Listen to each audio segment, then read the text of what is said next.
Welcome to my channel. Today, I want to share with you a Reddit story about silent parenting struggles, emotional disconnect, and the quiet pain of raising a child with someone who's never truly present. This is a story of quiet heartbreak and the strength it takes to choose peace over pretending.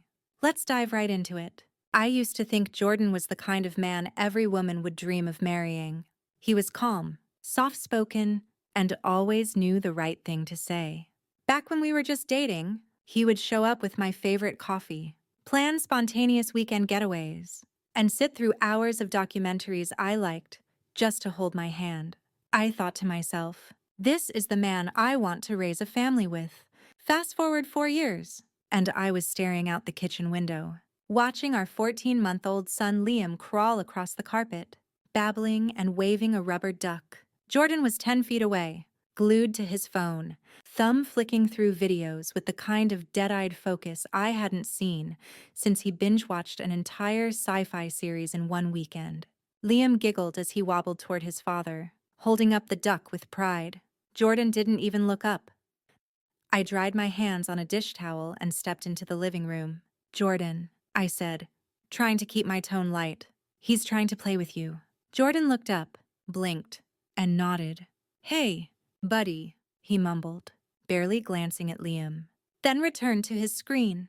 It was such a small thing, but that moment cut through me like glass. I had seen 1,000 dads on the internet, tossing kids in the air, reading bedtime stories with funny voices, even just laughing at their kids' silly faces. But mine couldn't be bothered to even look. At first, I told myself it was temporary. Post-baby blues, work stress, maybe even screen addiction. I gave him space. Offered to talk. I tried initiating family routines, bath time together, walks in the park, feeding Liam dinner side by side. Each time, Jordan would do the bare minimum, like a man checking tasks off a list with no soul behind the effort. He'd sit nearby while I bathed Liam, but his eyes were always on his phone. He'd hold Liam for a minute, give him a kiss, then set him down like a package and walk away. "Jordan," I said one night after dinner, "do you ever feel like you're connecting with Liam?" He looked up from the TV. "What do you mean?" "Of course I do. I cuddle him. I feed him sometimes. Sometimes," I repeated, biting the inside of my cheek. "But do you ever play with him? Read to him? Make him laugh?" Jordan shrugged. "He's still a baby. He doesn't know what's going on anyway." I stared at him in disbelief. "That's the point. This is when it matters the most." He just sighed and turned back to the screen. That night, I lay awake in our dark bedroom, listening to the sound of the baby monitor as Liam snored softly in the nursery. Jordan was next to me, already asleep. I watched the outline of his face in the moonlight and felt nothing. No anger, no sadness, just emptiness. How did we get here? When I was pregnant, I used to picture us as a team. I imagined Jordan holding my hand during labor, staying up late to rock Liam back to sleep, giving me silly kisses while we changed diapers together. But in reality, I went through 26 hours of labor alone while he scrolled through his phone. He missed Liam's first steps because he was too busy gaming. He forgot Liam's first birthday until the morning of. I started to feel like I was raising two children, one in diapers and one with a phone addiction. And the worst part, Jordan didn't seem to care. We had a family day planned for Sunday. I made sandwiches, packed Liam's favorite snacks, and laid out everything the night before. The weather was perfect. I dressed Liam in a tiny blue cap and a little bear hoodie, and he looked so excited, bouncing in his car seat. Jordan walked out of the house yawning, looked at the packed bag and the stroller, and said, "Do we really have to go?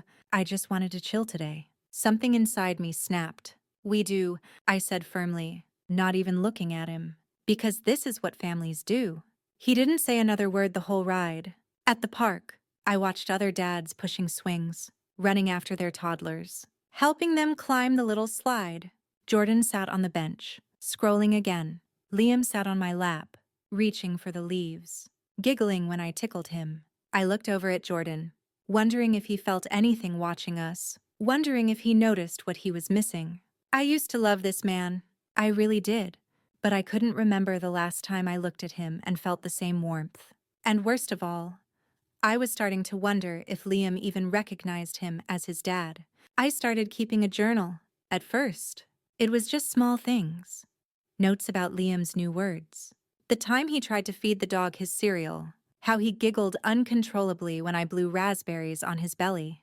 But slowly, my entries began to shift. They became quiet confessions, laced with frustration, doubt, and guilt. Jordan didn't even look up today when Liam cried for 5 minutes straight. I had to stop chopping vegetables mid-cook to run and pick him up. Again, I don't know if I'm a single mom or just married to a ghost. Am I being unreasonable? Is this just how some dads are? I reread my words late at night, looking for clarity in my own handwriting. But all I found was exhaustion. One morning, while I was making breakfast with Liam on my hip, Jordan walked into the kitchen, bleary-eyed, scratching his head. "Did he wake up again last night?" he asked casually, reaching for the coffee. I blinked at him. "Yeah, twice." He didn't respond, just poured his coffee and scrolled through his notifications. He was crying for almost an hour between 2 and 3 a.m. I was alone, again. I added, my voice sharper now. Jordan gave me a look like I was being dramatic. I didn't hear him. "You never do?" We didn't speak for the rest of the morning. It wasn't that I expected perfection. I didn't need a husband who brought home flowers every week or planned elaborate family outings. I just wanted a partner, someone who noticed, who tried, who didn't need a to-do list to care for the baby we created together. But Jordan, he had become a shadow, a body in the room, not a presence in our lives. What scared me most was that Liam was starting to notice too. One afternoon, I caught Liam toddling toward Jordan, holding out his plush elephant, his favorite toy. Jordan was on the couch, legs up, AirPods in, eyes locked on a YouTube video. Liam stood in front of him, silently, for nearly 30 seconds, waving the elephant like an invitation to play. Jordan didn't even blink. Liam dropped the toy and sat down, head resting on his knees. I had to walk away to keep from screaming. That night, I tried to talk. I set my phone aside, turned off the TV, and sat across from Jordan while Liam was asleep. "I need to ask you something," I said gently. Jordan looked up from his tablet. "What's up? Are you happy?" He furrowed his brows. "What kind of question is that?" "I mean, with us? With being a dad? With our life?" He let out a small chuckle. "This again." I swallowed hard. "Yes, because I feel like I'm doing this alone. I feel like you're somewhere else all the time. And I'm just surviving here with our son." Jordan sighed, setting his tablet aside. "I go to work. I pay the bills. I come home. What more do you want?" "I want you present," I said, voice trembling. "I want you to care when Liam cries. I want you to hold him, play with him, talk to him. He looks at you like you're a stranger. He's a baby. Emily, he won't even remember this." I stared at him, stunned. "That's the problem. You think just because he's small, he doesn't matter yet." Jordan looked annoyed now. "You're blowing this way out of proportion." "No," I whispered, standing up, voice shaky but clear. "You're underestimating what it means to be a father." He didn't respond, just grabbed his tablet again and turned away. That night, I cried in the bathroom with the door locked, the white noise of the shower covering my sobs. I pressed a towel against my face so I wouldn't wake Liam. I hated this version of myself, tired, bitter, always on edge. I used to be full of hope, laughter, plans. Now all I had were to-do lists, diapers, and silence. And still, a small voice in my head whispered, "Maybe this is just what marriage becomes." Maybe I was expecting too much. But when I thought about my friends, I saw husbands who changed diapers, who made messy pancake breakfasts with their toddlers, who showed up, even if they didn't get it right every time. They weren't perfect, but they tried. Jordan wasn't even in the race. I began making small mental notes of all the ways he opted out. When I handed him Liam's sippy cup and he acted like I'd given him a live grenade. When he sighed dramatically every time we had to pack for daycare. When he'd say, "Just give him the iPad for a bit," instead of playing with him. It wasn't about big gestures. It was about showing up. Being a dad wasn't just providing, It was participating, and Jordan was slowly disappearing from both roles. Still, I wasn't ready to give up. Not yet. I suggested therapy. Jordan scoffed. "I'm not broken," he said. "Neither am I replied. "But we are broken together." He didn't respond. I started feeling like a ghost in my own house, speaking to walls, clinging to echoes of the man I used to love. And Liam, my sweet boy, was becoming my only anchor. His little arms wrapped around my neck, his sleepy smile in the mornings, his belly laughs when I made silly faces. Those moments kept me afloat. But how long could one woman carry the weight of a family alone? I didn't have the answer. All I knew was something had to change. It happened on a rainy Tuesday. I had taken a day off work because Liam had a fever and a persistent cough that kept him tossing all night. I was exhausted, hadn't showered, hadn't eaten more than a slice of toast. Liam clung to me like a koala, his tiny body hot and trembling, his cries weak and constant. Jordan. He was working from home. I had asked him earlier if he could keep an eye on Liam for just an hour, just so I could lie down or take a hot shower. Anything, he nodded, barely glancing up from his laptop. 10 minutes later, I came out of the bathroom to find Liam crying on the living room floor, alone, red-faced, sweaty, and shaking with discomfort. Jordan was in the kitchen, stirring instant noodles and talking loudly on his headset, gaming, not working, laughing. I picked up Liam, trying to stay calm, but my hands were trembling. "Jordan," I called out, my voice low but tight. "You said you'd watch him." He glanced over, surprised. I was just grabbing lunch. "No," I snapped. "You were in there for 15 minutes, and he was here sick and alone." He rolled his eyes. "You're overreacting again." That word, again, it was like a match on gasoline. "I'm not overreacting. Jordan, I'm raising our child by myself while you hide behind your goddamn screens." He stepped closer, defensive now. "Don't act like I don't do anything. I work, don't I? I pay the rent. I didn't marry a paycheck," I shouted. Liam whimpered in my arms. I pulled him closer, trying to steady my breathing. The room was spinning. My heart felt like it would burst through my ribs. Jordan stood there, jaw clenched, but silent. "Do you even love him?" I whispered. The question dropped like a bomb in the room. Jordan blinked. "What kind of question is that?" "A real one," I said. "Because you don't act like a man who wants to be a father. You act like Liam is an inconvenience. Like I'm an inconvenience." He turned away, running a hand through his hair. "You don't get it. I never signed up for this." I froze. "What?" I asked, barely able to speak. Jordan exhaled, frustrated. This wasn't how I pictured life. I thought we'd still be traveling, going out, having sex like we used to, not trapped in a house with a screaming baby and no sleep. I looked at him, stunned. "He's not a mistake. Jordan, he's our son." "I know," he said quietly. But I didn't think it would be this hard.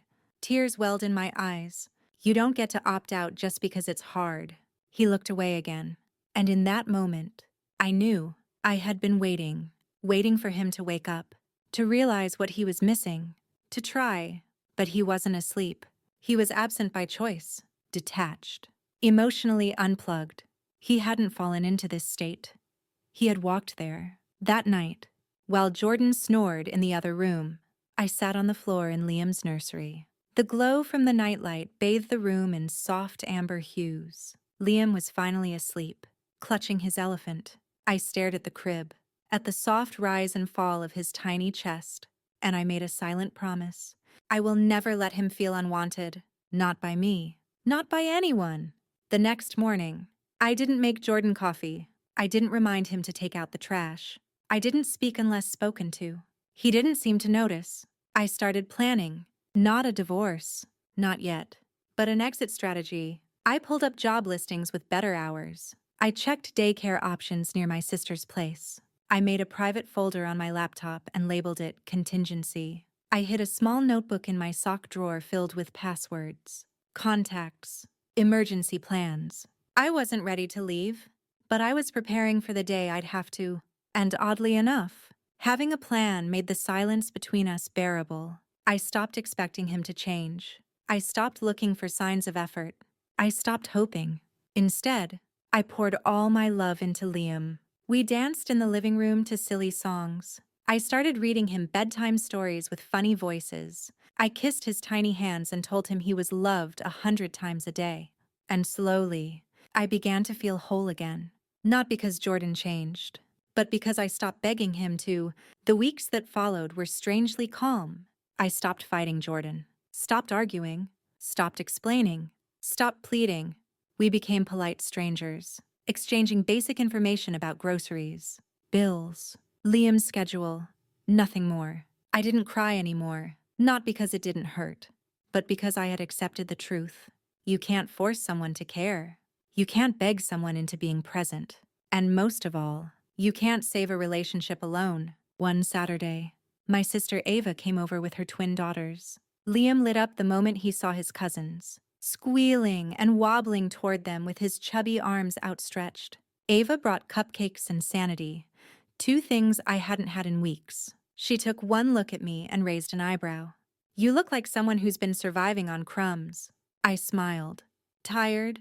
Because I have." While the kids played, we sat on the porch with coffee. She didn't push, just listened as I laid everything out.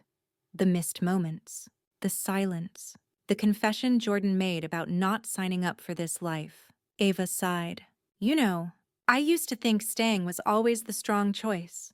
Now I think sometimes leaving is the bravest thing you can do for your kid." I nodded, but didn't say anything. She touched my hand gently. "Just promise me one thing. Don't teach Liam that love looks like indifference." That sentence haunted me for days, because deep down, I knew kids learn love from what they see, from how their parents treat each other, from what's normal at home. If Liam grew up watching me shrink myself, accept silence, and carry everything on my own, what would that teach him about being a man? A few days later, we had dinner with Jordan's parents. I hadn't seen them in a while, mostly because I didn't have the energy to pretend. But they loved Liam, and he adored them, so I agreed. Jordan's mom, Margaret, was warm and observant. Halfway through dinner, while Jordan played on his phone, she leaned in and said softly, "You look tired, sweetheart. Is everything okay?" I hesitated, then said, "Just a lot going on." She smiled gently. "Marriage is hard, and parenting even harder, but I hope you know you deserve help. Real help." Jordan's father didn't change until I stopped making excuses for him. That hit like a quiet thunderclap. Even his own mother saw it. Later that night, as I laid Liam in his crib, I watched his peaceful little face. He had his dad's nose, my eyes, his own magic, and I realized I had been so afraid of breaking our family that I didn't see it was already broken. One night, something unexpected happened. Jordan came home a little earlier than usual. He didn't speak much, but for the first time in what felt like months, he sat on the floor next to Liam as he played. I watched from the kitchen, cautiously hopeful. Liam offered him a block. Jordan took it, smiled, and said, "Thanks, buddy." Then, nothing. He sat there, awkwardly holding the block, clearly uncomfortable. After a minute, he stood up and went to the bedroom. I followed him, quietly. "Was that hard for you?" I asked. He looked at me, confused. "What?" "Just sitting with him, being present." He shrugged. "I'm not good with kids. I never have been. I don't know what to do with them until they're like 5. I stared at him, stunned. "He's your son, Jordan. He doesn't need you to be good at it. He just needs you to try." Jordan sighed and rubbed his face. "I'm trying. Just not in the way you want." It wasn't angry. It wasn't defensive. It was just empty. And that was the moment I knew he wasn't going to change. Not because he was evil or malicious, but because he didn't want it enough. Because this wasn't the life he envisioned. And he couldn't fake love for a child he didn't feel connected to. And I couldn't keep waiting for a spark that would never come. The next morning, I packed a small overnight bag and took Liam to Ava's house. "I'm not leaving him," I told her. "I just need space, clarity, and maybe a moment to breathe." She nodded. "Take all the time you need." That evening, I sat on Ava's guest bed, Liam curled up next to me and wrote in my journal again. I always thought love meant staying no matter what. But now I think love, real love, means knowing when to walk away. Not just for me, for Liam. So he never has to wonder if he's enough. The first night away from home was the quietest sleep I'd had in over a year. Liam nestled against my side, warm and soft, his tiny breaths grounding me. No baby monitor beeping. No footsteps from the hallway. No sharp silence from the other side of the bed. Just us. In the morning, Ava made pancakes shaped like animals. Liam squealed when she flipped a bunny onto his plate. I found myself laughing, really laughing, for the first time in weeks. Not the tight, forced smile I'd worn at home, but something real, something lighter. I called my boss and asked to extend my time off by 3 days. Then I did something I hadn't done in months. I took a long, uninterrupted shower. I stood under the water and let it wash away more than just sweat and exhaustion. It felt like I was rinsing off months of quiet resentment, of loneliness hidden behind performance. When I stepped out, I looked in the mirror. The woman looking back at me still had tired eyes, but there was something new in her face, a spark of choice. That day, I started making decisions, small ones at first, like switching Liam's pediatrician to a clinic near Ava's house, or moving my personal savings to a private account.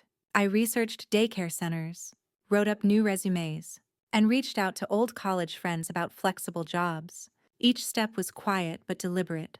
I didn't call it a separation. Not yet. I didn't file anything. But the air around me was shifting. For the first time in a long time, I was moving forward. Jordan texted once. On the second night, "Are you okay? When are you coming back?" I stared at the message for 10 full minutes. Then I replied, "Liam and I are okay. I just need time." He didn't ask for more. He didn't offer to come. He didn't say he missed us. I didn't cry. 2 days later, I sat in Ava's backyard while Liam napped inside. The late afternoon sun filtered through the trees, and for the first time in months, I wasn't rushing to do anything. Ava joined me with 2 iced teas. "So, what now?" she asked gently. I exhaled slowly. "I don't know. I'm not ready to say it's over. But I'm also not willing to go back to the same silence." "Maybe you don't need to decide today," she said. "Maybe it's okay to just be." I nodded. That was the gift I didn't know I needed. Permission to pause. That evening, Liam stood on wobbly legs in the living room, holding a plastic spoon like a sword, giggling at his own shadow. I clapped and cheered him on, and he laughed harder, the sound like bells in my ears. I pulled out my phone and recorded him.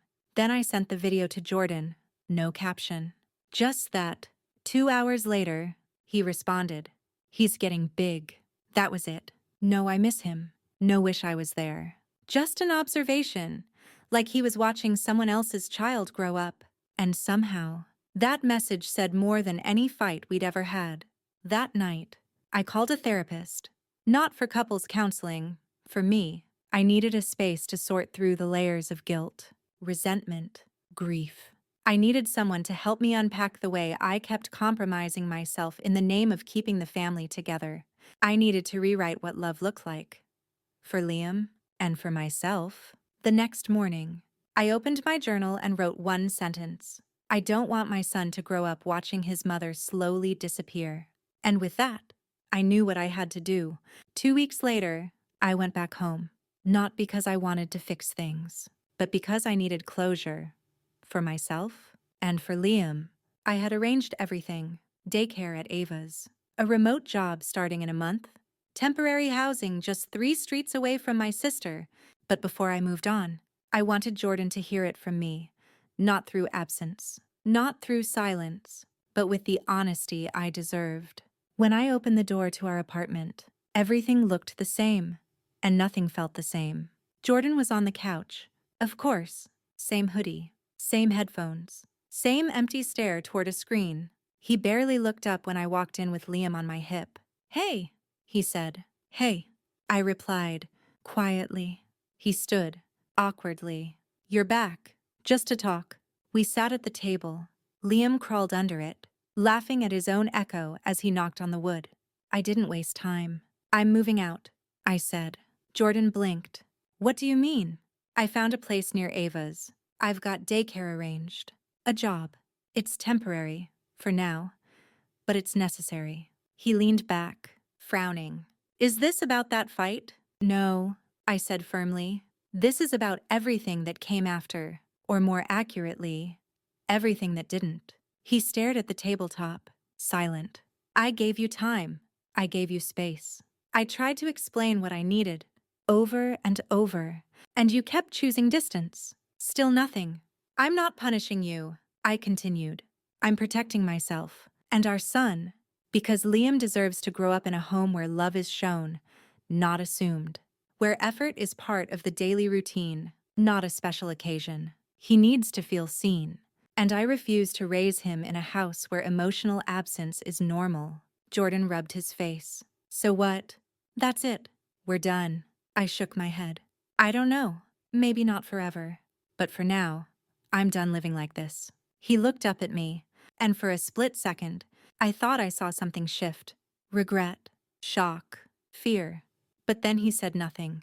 And that silence was all the answer I needed. I stood, scooped Liam into my arms, and walked to the door. Do you want to say goodbye? I asked. One last chance. He hesitated, then stood and gave Liam a brief pat on the back. Bye. Little guy. Liam didn't cry. He didn't reach for his father.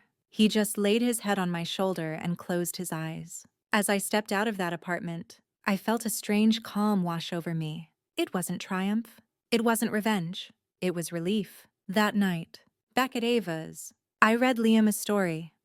The same one I'd read to him every night for the past week. He looked up at me, wide-eyed and smiling, as I did the silly voices. He didn't care that we were in a different room. He didn't care about walls or roofs or addresses. He just cared that I was there, present, engaged, loving him like he was the center of my world. And that's exactly what he was. Later, after I tucked him in, I sat on the couch with a cup of tea and opened my journal. Today, I chose peace over chaos, presence over pretending, and love. Not the kind that clings out of fear, but the kind that lets go when something no longer grows. I didn't know what the future would look like. Maybe Jordan would realize what he lost and fight to get it back. Maybe he wouldn't. Maybe I'd find someone new someday. Maybe I wouldn't. But what I did know, without a doubt, was this. I had saved something far more precious than a marriage. I had saved myself. And even more importantly, I had saved my son's idea of what love should look like. Thanks for tuning in to Reddit Stories. New tales drop daily drama, love, or ghostly glories. Hit like, subscribe, and ring that bell so you won't miss the next story we tell. Got thoughts to share? Drop them below. We read them all just so you know.